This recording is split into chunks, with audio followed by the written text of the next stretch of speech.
What? Here's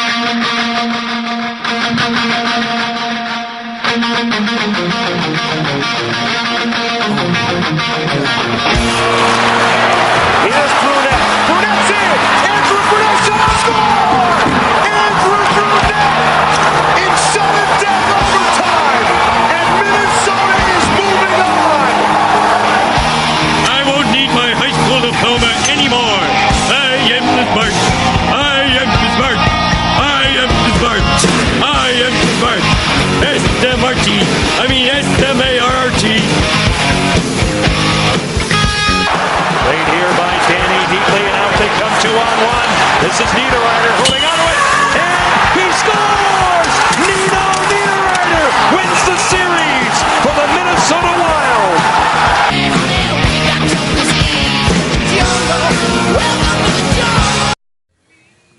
Welcome to the Giles and Goalie podcast. We are on special location today instead of our regular haunt of Grumpy's. We're here at Tom Reed's Hockey City Pub, home of the infamous Russo Suhan podcast. So, Mike, if you're listening, we won't come back here ever again to podcast. I'm Giles Pearl, the resident namesake of said podcast. The lone goalie across from me is Ben Remington. Say hello, Ben. Hello. And we have special guest joining us after a meeting of the Wild Extra Minds. We have Nate Wells, resident college hockey expert. Hi, Nate. Hey, Giles. It's good to be here, and it's good to be serenaded by John Legend. If you can't hear the speakers out here on the patio at Tom Reed's have some John Legend cranked as we tried to get out of the Mike Tirico, John Gruden audio inside the bar from Monday Night Football, because we don't want John Gruden audio over my podcast. No. Well, that and before this, it was Maroon 5, so, I mean, we're really kind of in a lose-lose situation as far as the music choices go. Just kind of hoping our mics are crappy enough to where they don't really pick it up. Hopefully you don't pick up any of that, but, all right, we're going to try to hammer a quicker podcast out today, as it's late in the evening, and some of us value sleep, or try to. Well. Yeah. I can try. Anyway, let's jump right into it. Ben, do you have any thoughts from the training camp / preseason as we get set to embark here on the regular season? Not really. I mean, the ultimate goal of every preseason, I think, for anybody who isn't psychotic is you just kind of want to get out of it healthy. And the Wild haven't really done that so much. You've got a couple of guys banged up. You've got Fontaine potentially missing a couple of weeks. That's, I don't know if that's the scare that brought Chris Porter in, or if he was going to come no matter who was hurt, a la, via Zach Parise. So that's just the only takeaway that I can really have. I mean, it's nice that Coyle, was top 5 in the NHL in scoring in the preseason. That's kind of a shiniest turd prize, so I don't really care. I'm much more concerned about the fact that a couple of guys got banged up and hoping that doesn't affect the start to the season, basically. My main man, Big Omelette. The Big Omelette. Leading the league in scoring. They're in the top 5. Yeah. It'll be a nice note on his little page next to... I don't know if you guys have read the Wild Media Guide, but it'll be a nice little thing next to, best music and leading the NHL in preseason. I'm actually hoping to see the Big Omelette notation next to Charlie Coyle in the Media Guide down the road. Charlie Coyle, top 5 in the preseason scoring, also likes Big Omelets. Have you guys told that story on this podcast? I don't think on the podcast. No, it was okay, we'll sidebar here. So we're at Tom Reed's tonight, which is fitting because this is where a story takes place. Sure. After one of my many trips here after a Wild game, I think we were, drowning our sorrows away in a beverage or two after a loss, and just hanging out, standing at the bar, and this guy standing next to me asked, "Did the Wild win tonight?" And I said, "No, they didn't." And it wasn't an overly close game. Also, props to that guy for going into what is pretty much the Wild bar and not knowing if the Wild won or lost. As you'll find out, he didn't care because he sees him anyway. But And so he was like, who scored? And I was just I listed off, it was like a, Parisi or Palmanville or what have you. Yep. Thanks. And, Off track. Yeah. Waitress sent you for a loop. So I was listening to players, and then he just kind of chimes in after I list the players. He goes, I don't know all your players' names. And I was like, do you live here, sir? And he was like, no, I cooked them breakfast. And I said, come again? And what I discovered was he is the chef inside the arena for their morning skates and practices and whatnot. And so basically he told me that he only knows the players by what they eat, not by their actual given name. Which is kind of awesome. And as he's telling me this, at the same time... This is the food version of players basically having a nickname that ends with their name and why. And why, yeah, exactly. So basically, around the same time he's telling me this, Charlie Coyle highlight comes on the screen at Tom Reed's, and he literally points at the screen and yells, Big Omelette. And I just about fell over. Could you imagine if goalies did that instead of having the DD on the bottom of Devin Dubnik's mask, it just said steak and eggs or something like that, And, frittatas. And so I said, oh, Charlie Coyle loves a big omelet, does he? He's like, oh yeah, every day, big omelet. And so I'm just kind of I'm still thinking this guy's just kind of messing with me. And then, here comes Tom Reed walking through the bar after a Wild game like he usually does. And then 2 eggs over easy with toast. So, okay, that I believe he knows his stuff. And Tom Reed walks through and you yell out his breakfast. Okay. Tom Reed seems like a 2 eggs over easy kind of guy. Yeah. Yep. So I could see it. Yeah.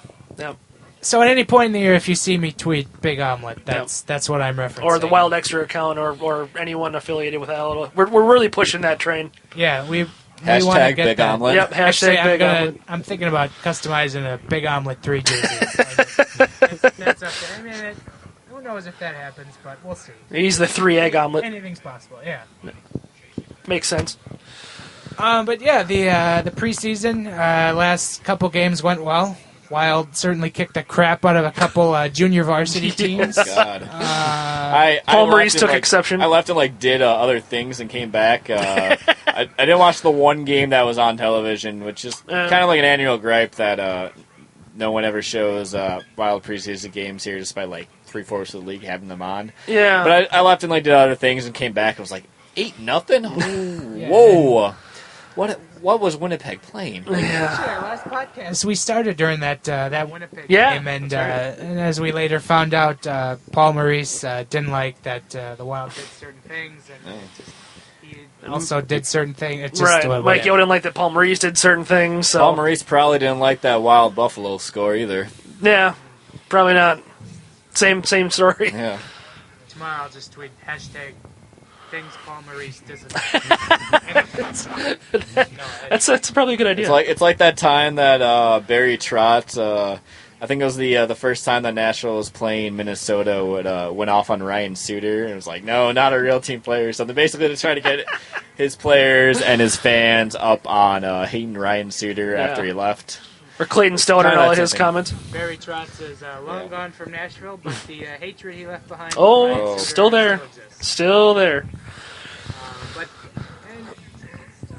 it's hard to take anything away from the last couple preseason games when you're not playing, junior varsity teams. But And I mean, even the one before that, Minnesota played Edmonton and Saskatoon with their C squad. Right. The Wild definitely sent the B squad there. Maybe 4 guys from that team that was skating up there are making the squad up on Denver on Thursday. I think I saw the alternate captains for that game were Eric Holla, Matt Dumba, and Marco Scandella. So that's the only NHLers on the game. Yeah, I mean, obviously I didn't watch it or anything because they're not on TV here. Sure, right. Don't have a choice. Yeah, I saw something where it was along the lines of when they went out for the captains in the beginning, no one knew what to do. Cause I had to look around and then... It was like, all Scandella took the ceremonial draw, even though he's a defenseman, which, whatever, Do you want it? Do you want it? Me? Well, all right. Holly, you should probably... never mind. Forget it. I'll do it. The ultimate in hockey team this. We're like, all right, no, none of us are captain. None of us are the big guys. That's fine.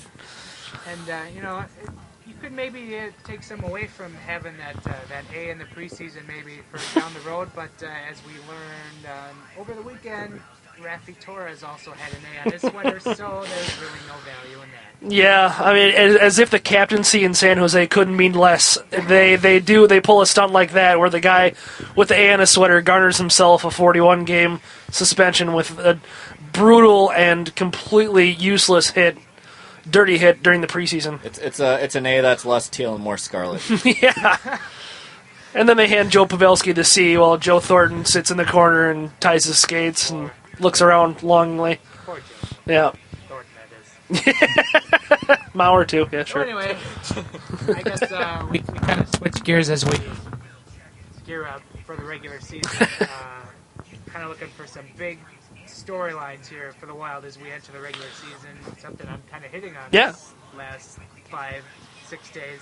Ben, what's your biggest storyline for the Wild? I mean, you've started the series already, and your first or second day was Dubnyk's regression, and we all know it's coming. It's not anything that anybody can really argue against. I mean, he's just not going to have a full season like the half season that he had here last year. To expect that is just kind of ridiculous. So, and if he did, it would be a historical season. Pretty much. I mean, a .936 save percentage is pretty outlandish. There's elite goalies that can get close to that. I don't know that Dubnyk's quite up there with them. Maybe at this point he is. Who knows? But I think the concern is valid. But I did a little bit of number crunching today, and as far as the Wild as a team, the shots they allow, which just isn't really super affected by the goalie behind them, obviously, you'd hope. And then also messing with a little bit of save percentage, because as good as Dubnyk was, it just kind of goes to how bad the goaltending was before him. The Wild's overall team save percentage last year was .913, which is pretty mediocre. I mean, that's just kind of the middle of the road. It's not really horrible, but it's not really all that good either. Maybe a half notch below average, I guess you could say, and that's just kind of the hole that Kemper and Backstrom dug. So I used that as kind of I didn't use that, but I made a baseline that I kind of expected the team to be at. If you think that Dubnyk regresses to around a .920-ish save percentage, which is still pretty good, but might be, maybe a touch lofty, and then you've got Kemper backing him up. The math I figured was about 60 games of Dubnyk, maybe about 22-ish games of Kemper. It might be a little more Dubnyk than that, but... So anyway, I figured them at about a .915 save percentage. That's just a rough estimate. And with that, all season, obviously they're going to end up really similar to last year because it's only 2 points better. So they'd end up letting the fourth least amount of goals in, if they allowed the same amount of shots. Nate, I know you're kind of gearing up for the Gophers who kicked their season off this weekend, but is there any intriguing storylines for the Wild, at least, that fascinates you this year, or not really? They're getting the playoffs, right, guys?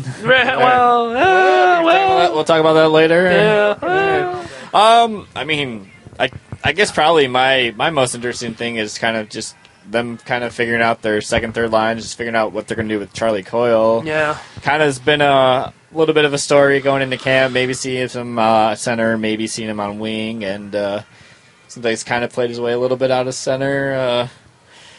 I don't know, it seems like really this year more than any of the past 3 or 4, the Wild have kind of just entered camp knowing who they are.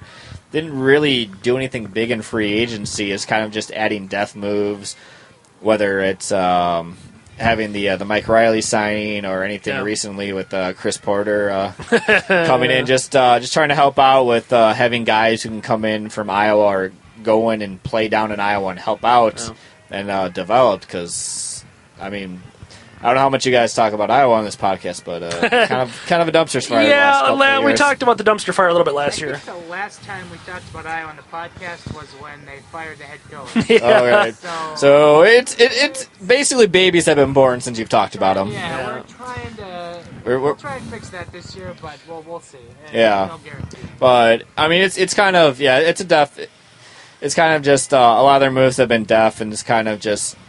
Yo and Fletcher kind of just know who is on the team. They're really any of the position battles in camp are all fourth line, 7th, 8th defenseman.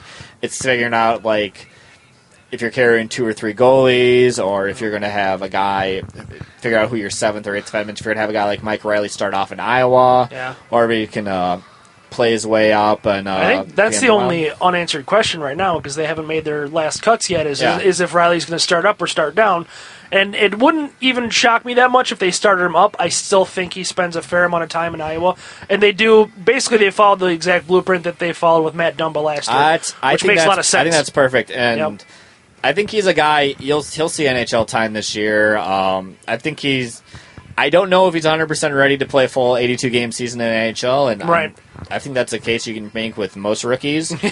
But I think though, at least on the defensive side, they have guys. We're talking about the Brian Riley, Gustav Olofsson. Basically, was a lost cause last year with his shoulder injury. Almost the whole season. He's a guy who's basically he lost year. I don't know if they should have brought him in last year. I understand why they did because Colorado College. Pretty much went about as well as Iowa did that year. So they have him, Foligne's in there. They basically they have a good stretch of defensemen who have that depth, and I feel like you're kind of seeing the same thing with forwards, both with guys who are coming in after finishing juniors and guys they've signed. Yeah, I think the only one of the questions was Tyler Graveck going into this season, and I mean now he's definitely going to get the opportunity, basically based on Fontaine's injury. And then from there, it just becomes a will he stick question versus a will he make the squad question. And then, with that, if he's going to stick or not, comes the Charlie Coyle playing the, rotating door of center and wing question. Because if he doesn't stick, then Coyle almost certainly slides back to center when Foligne returns on the wing. Let me ask, which would you guys rather see Coyle play? Good, no matter where the hell he is. And I guess before last year, just before kind of getting to look at him at center in the preseason. I'm assuming that you guys have seen him more in preseason than I have. So I would have preferred him just to be on the wing. He didn't overly do well in the face-off dot. No. And you've just seen more stretches at times of him on the wing doing really good, where at center he just were like, I don't know about that. So I guess that's what I thought, but coming into camp this year, he certainly looks a lot better at center, but then again, it's still preseason. That's no guarantee that actually translate to the regular season. Yeah, I mean, I'd like him maybe better as a wing just based, on the face-offs, and then he's not necessarily a prototypical center either, but he played okay down the stretch. It seemed like he had they had a decent thing going with Vanek and him, and kind of a little bit of rotating over the other wing. But I just want to see some continuity for him. I don't know if that's going to happen. That's probably last on Mike Yo's list is getting Charlie Coyle a set position this season. But I don't know. I feel like it would help him, but who knows? He might not have a choice. And I guess since we're on the Coyle at center, I guess. Going through biggest storylines, that was certainly my biggest concern, biggest, storyline, if you will, as I wrote about today on Wild Extra, was the center position. What kind of depth does this team have? Can they get solid production from certainly anyone at center? And it's questionable. There is a lot of unknowns. That's what frightens me, and you don't know. No. You really don't know. No matter who they put in there, you don't know. Even a guy like Mikko Koivu, who has certainly had a good, polished NHL career, he's on the wrong side of 30. And, you certainly see what happens to players after they hit that 30 mark. And they just kind of run downhill. And he's on the wrong side of 50 points a season, too, which that doesn't necessarily figure to improve anytime soon. And then you have Mikhail Granlund, who you're just not quite sure if he'll ever be that number one center. And Eric Kalla, who you don't know what you're getting out of him at this point. And you're basically looking at two guys who you can almost throw away last season based on injuries, which just you already are entering a position that has so many question marks, and throwing in two more guys who you want to know if last season was a product of their injuries. I mean, with Hala, you kind of already entered injured and got injured with that John Moore hit right away, like second, third week of the season. Yep. It was that game that we all did our wild extra party. That was a painful game. Yeah. And Granlund's just, I mean, he's had stretches where he's looked good, but he's really just hasn't had a stretch where he's been able to put 3-4 months together in a season. Just he looks good and gets injured, then it's tough. He's looked really good in the postseason. Yes, he has. It's just translating that into the regular season has been problematic. So hopefully that rights itself this year. But I kind of hate it because it's a lazy comparison, but like some of those like looking good for moments and looking like just out of there for stretches, it's a little Pierre-Marc Bouchard for me. Yeah, no, it's fair. I kind of hate it because it's a lazy comparison, but yeah. But Pierre-Marc Bouchard's not finished, so that doesn't count. Yeah. I think you're good. All right. If he was finished, then it's lazy. Yeah, it's lazy because more like the size. Yeah, that's true. Yeah. That's true. Skill set, sure. Boy, I love Coach back in the day. Who didn't? The Spinorama. Yeah. All right. So then I guess as we kind of look ahead to the regular season, a lot of youth on the roster, despite the abundance of veterans we have, or maybe have too much of. As we keep acquiring. But kind of go around the table here as to who you guys think most likely to break out this season from the Wild youth. Ben? Well, I guess this is probably maybe most accurately the place for it, but I kind of had a hot take that I came up with today. Just kind of looking at some things. My hot take for this season is the Wild will have 2 30-goal scorers. And I'm just optimistic, but it's going to be Thomas Vanek and Nino Niederreiter.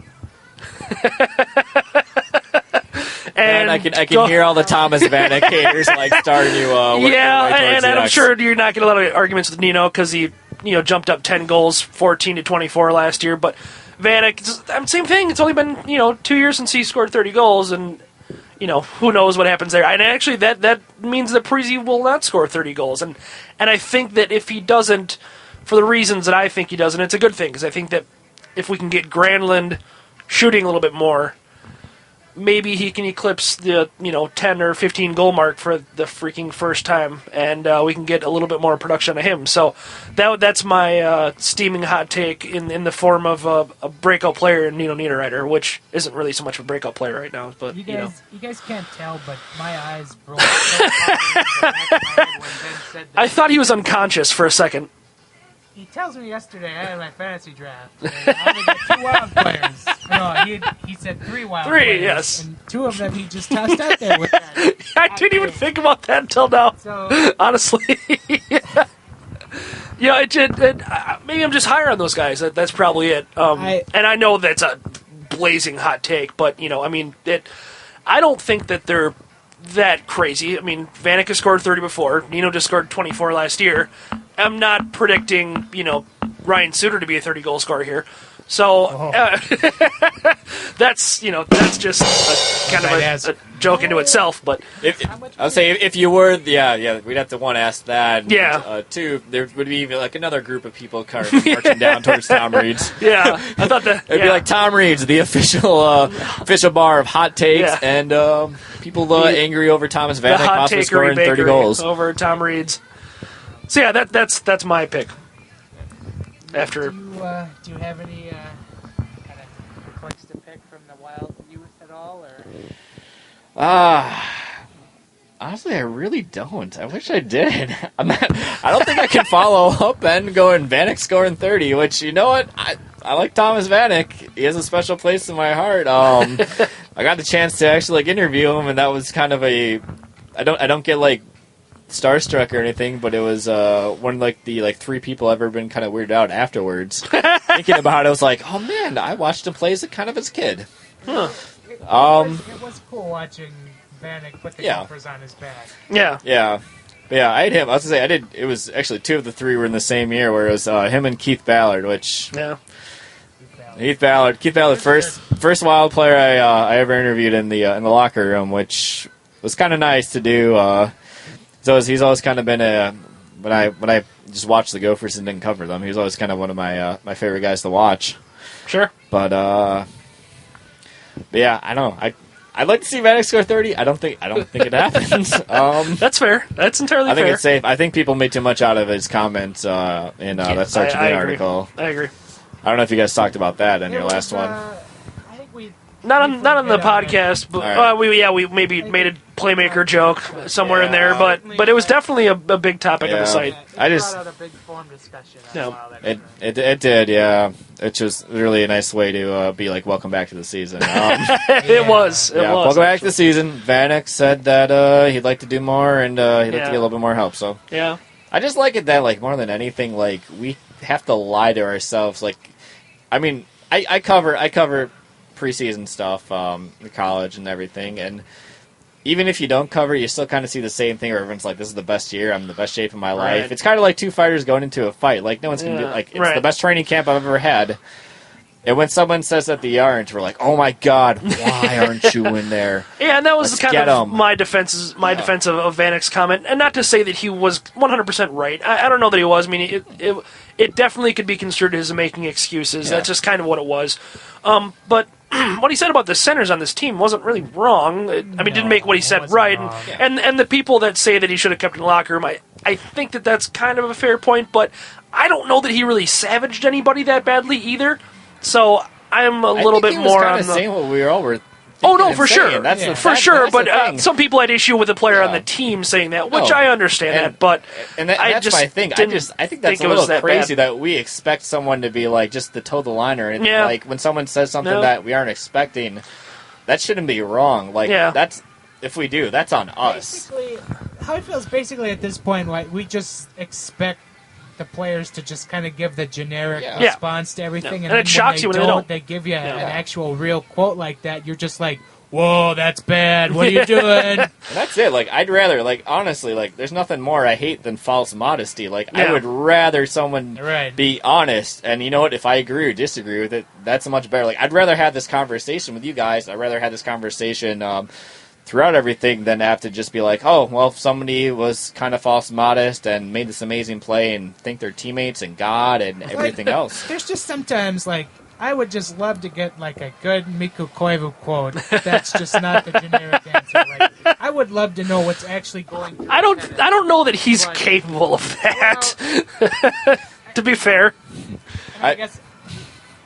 I've had the one time I went to talk to him for a quote or something. I think he just took a piece of my soul. It was just like, I don't even remember what the question was. Did you get the glare? I got the glare and a half. Like, the 2 people who've like really given me that glare, it's him and Dave Haxtell, who now is the coach of the Philadelphia Flyers. Like, both of them are just like, nope.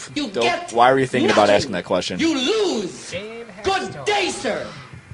Well, I'm just going to leave it at that. Yeah, let's just leave it at that for now. It's a clean recording. Let's not get Giles fired up on the Fighting Sioux, spelled S-U-E. I'll leave the profanities for other podcasts. He'll have more success than the last time I saw him in Philadelphia.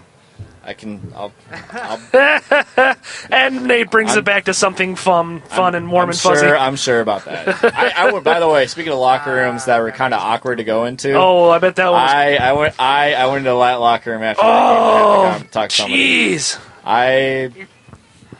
If we hadn't all just tabbed out, I'd totally buy Nate a beer. That makes me feel so good inside. Yeah. By the way, for those who don't know what I'm talking about, go Google 2014 Frozen Four semifinals. Yeah. Minnesota versus North Dakota. Yeah. It was a lot of fun. Yeah. Anyway, we kind of got a little off track. That'll happen. But I think the pick to click. I kind of touched on it at the end of last year when everybody was kind of looking for a big goal scorer from the Wild, where I said that Jason Zucker and Nino Niederreiter could be said goal scorers. So then you kind of hit on Niederreiter. I don't know still if Zucker can be that big goal scorer, just because he's kind of starting to get a little bit of an injury. Yeah, he's a little glass.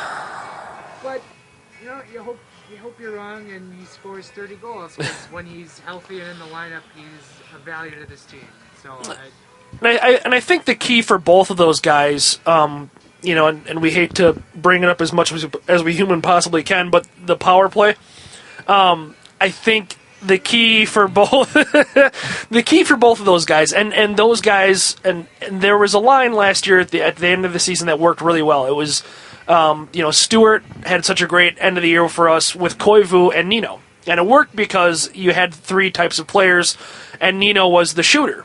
And then at the end of the season, they plugged Zucker in that line, and it worked right away. He scored his first game back because Zucker is a shooter.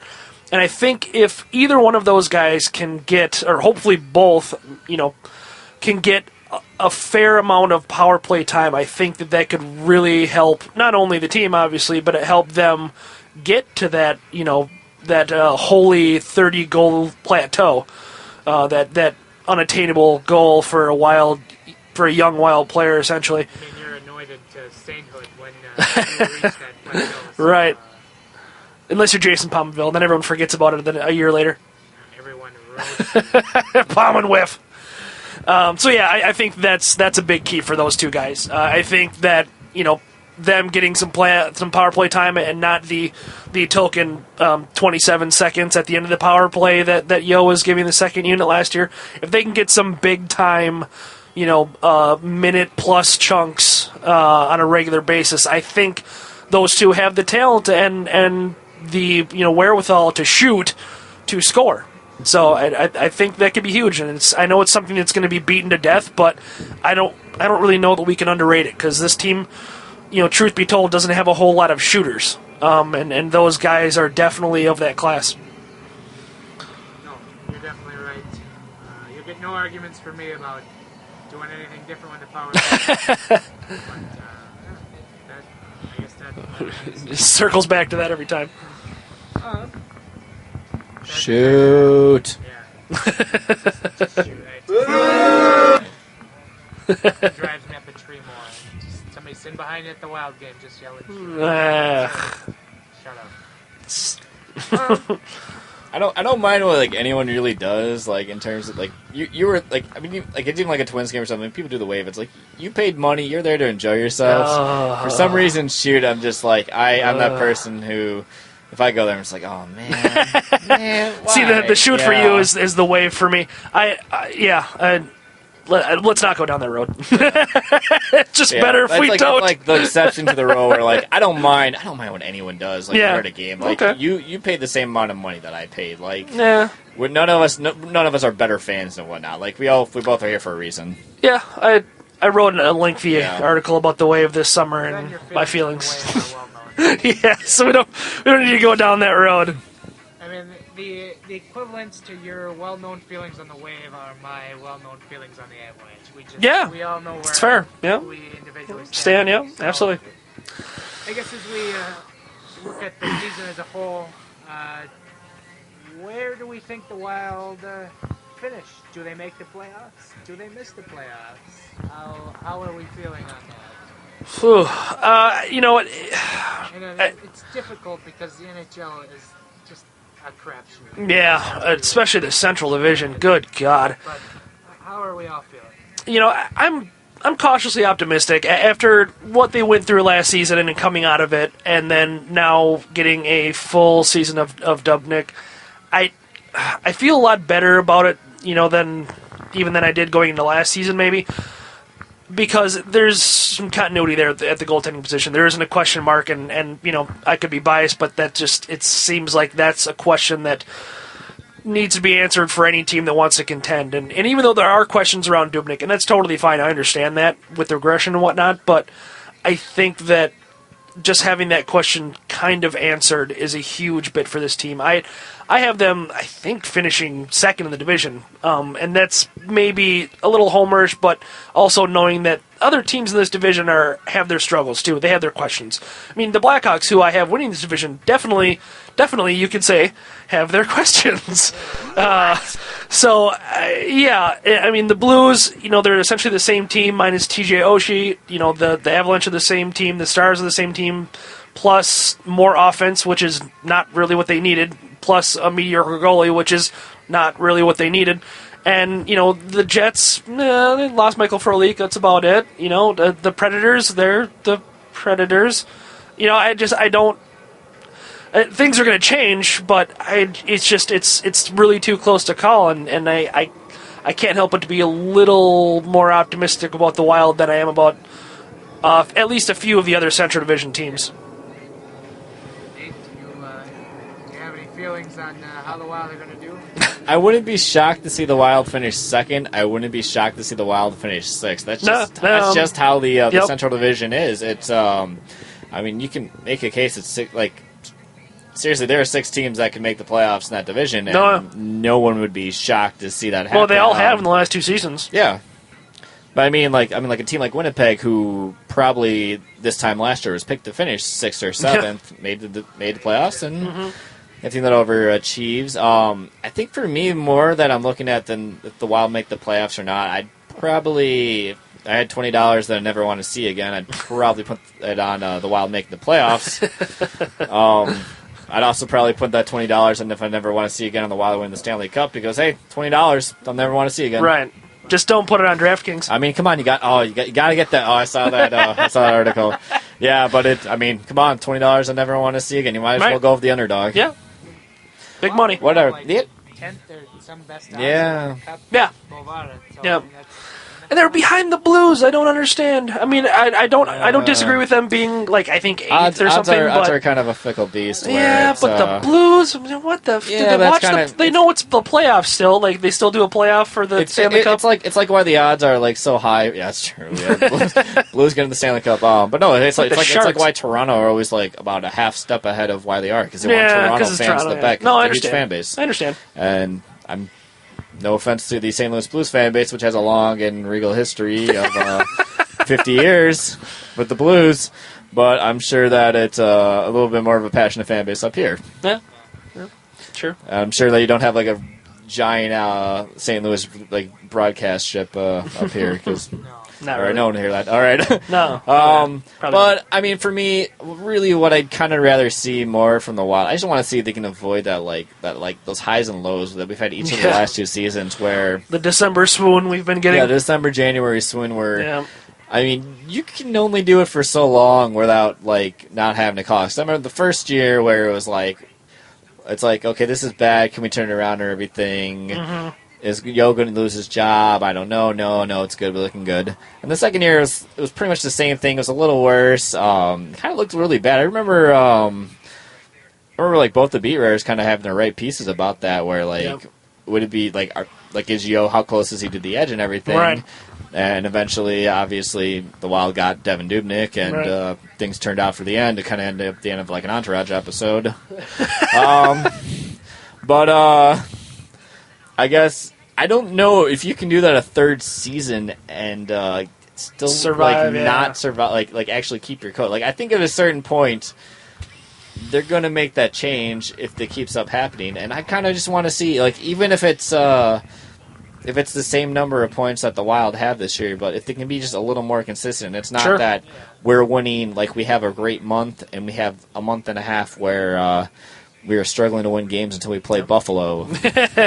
I kind of joke about it with people, but I'm more serious than not. I would love to get a good night's rest in January. That's it's something you haven't had the last few years. That's kind of something I'm going to hit on tomorrow for Tuesday on Wild Extra as a piece on Mike Yo, and can he kind of manage this team and make the right changes when he needs to during the season to make sure these big peaks and valleys don't happen this year, because, as Nate said, I have the same doubts that they can survive another big run like that. Yep. At a certain point, you're playing with fire, and Yeah. fire, like Mother Time, just is undefeated. Yeah. Yeah, I think that was an underrated reason for them just pretty much no showing to the Chicago series was, they were basically playing playoff games from mid-January all the way through, and it's really easy to write that off because there's no statistics to measure it, but I think that there was a lot of mental fatigue going into that Chicago series. I think that it was just essentially, and the way that they played, the mistakes that you were seeing being made, especially by, the veteran leadership, it was just mental fatigue. It was just an absolute breakdown. And I think that, to your point, I think that's something they absolutely need to avoid. I think a more consistent effort, a more consistent season is going to do wonders for this team and could actually be a catalyst to them actually going somewhere in the playoffs. And that's another big concern of mine is their mental fragility going into this year and through the year and into the postseason if they get that far. Can they just keep it together? Because it feels like they'll have a game, they'll have a bad bounce, and they'll lose. And you just see them let that turn into 3, 4, 5 games. And you need to not let that happen. You need to just put it away and move on to the next one and just forget about it. But that remains to be seen. It's basically how Darcy Kemper cost that team like a month last season because they had no confidence in him after he lost confidence in himself. And holy snowball. That absolutely... That snowball gathered everything in its path, and it included the entire team until Dubnyk arrived. So that's definitely something I'm with you on. Well, as we all kind of made our picks for postseason, I've given a lot of thought, a lot of just sitting on the porch outside during the summer, just wondering what's this team gonna do, and I just had to keep telling myself, yeah, they've got the talent in the room, but can they actually do it? And then you just, in the last couple weeks, just kind of looking into the other teams in the division, and you're just kind of like, all right, I think we'll get there. I'm not sold on them finishing high up. I think they'll probably sneak into a wild card spot. Sure. And then we'll see what happens. I think kind of in a way it's really that much more interesting to watch Minnesota just because you can see them playing really well. You can see them kind of just crashing and burning. I'm with you, Giles. I don't know what's going to happen with this season. I kind of want to watch and find out, though. Yeah. Flip a coin or throw a dart or just something. That could probably predict how it's going to happen better than you can. So I don't know. We're about to find out. The season starts on Thursday in Denver against my favorite opposition squad, the Avalanche. It's our now second annual season opener against the Avalanche. I certainly hope it's as favorable as the last one. That was awesome. A guy can dream. I think that just about wraps it up. Sure. I was going to hit on NHL picks, but I kind of forgot what mine was. So I think you can just look for that on Wednesday on Wild Extra when I have it all written down somewhere. I feel Western Conference team will play Eastern Conference team in the Stanley Cup. It's a fair bet. That's bold. Yeah. That's a hot TBD is pretty much all over the place. Somebody will win the Stanley Cup this year. Yep. That's a good prediction. Well, that's assuming no work stoppages. So I guess that is bold sometimes. Oh, it's a sore spot. I know. It's too soon. CBA is still good. I think that's gonna wrap it up here. I had too many lagers earlier, so I have to run to the restroom. Their vintage trough. Yes. If you will. I like to call it the row of dicks. I think we're gonna wrap it up here. Any last thoughts before we depart? Whew. Other than my flaming hot take of Vanek and Nino being the team's 2 30-goal scorers, I don't really have a whole lot. It might be too much to ask for a reprieve from the Fire Yo and Strip the Sea crowds, but maybe can we wait until like November? I don't know. I guess that's just my one plea. I don't think it's going to happen, but that'd be my parting thought. Just give it like 3 weeks. That's all.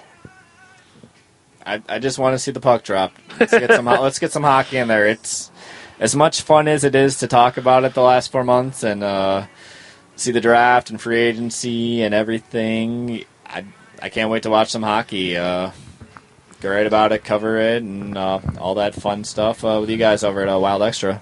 I'm gonna have two final thoughts here. One's more themed for Nate, but the first one is this team's hard to predict, but yeah, let's get it going. Let's see what happens. That's why we watch. That's why we pay. That's why we pay the dollars to watch these games, whether it's at the game or on the cable or what have you. We want to see what happens. And my final thought on Saturday, we were graced by Don Lucia joining Twitter, which was about the most glorious tweet he could have fired off. It was well played. That's my final thought. Yeah, on a list of things that I never thought would happen, that's pretty high up there. I actually had to email Minnesota about that. Be like, this is actually you guys with Lucia. It's not because they had a fake Doug Woog a couple of years ago that I think went for about a good portion of a month before they finally were like before I or somebody else asked about it, and they're like, yeah, this isn't actually Doug Woog. Oh, okay. So actually is Don Lucia. Follow him at MN. I think it's either Coach Lucia MN, or Coach Lucia. It's kind of all the Minnesota coaches kind of have a generic MN coach and then their name or what have you. Because I think Richard Pitino of the Gophers basketball team follows the same structure. At MN Coach Lucia. Sure. And at least for the next 2 days, I have more followers than him. He's not following anybody. Put that on a resume. Yeah, for at least the next 2 days. But by the time this comes out, it'll probably not be true. That's true. Yeah. So what we learned: Nate has more Twitter followers than Don Lucia. That's a pretty slick brag. It is. So for Nate, actually Nate, thanks for joining us tonight. And then for Ben. Yes. And then by the way, if you want to follow me, it's at Gopher State on Twitter. At least more Twitter followers for the time being. Bump his total. Yeah. Get him up there. Need to keep him ahead of Lucia.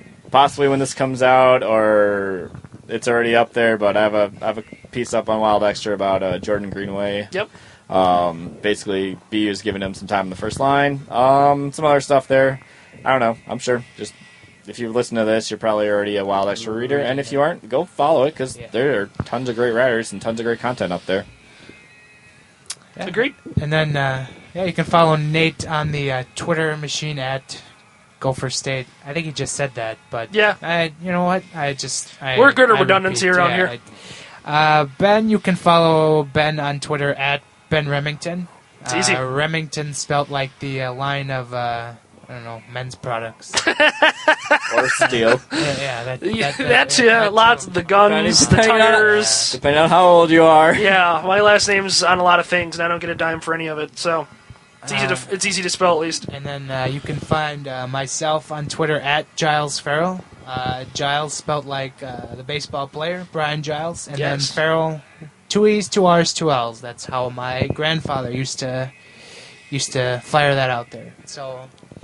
And you should follow both of these guys. They're both really good on Twitter. I follow both of them. I say they both really should have more followers than they have. You'd think so, but I don't know if I'm. I don't know. I think you're overselling me on Twitter. I follow Ben. I don't know about me, but I'm spotty sometimes too. All right, so now we're up to the false modesty portion of the podcast. There it was. All right. So thanks for listening, and we'll get back to you next week.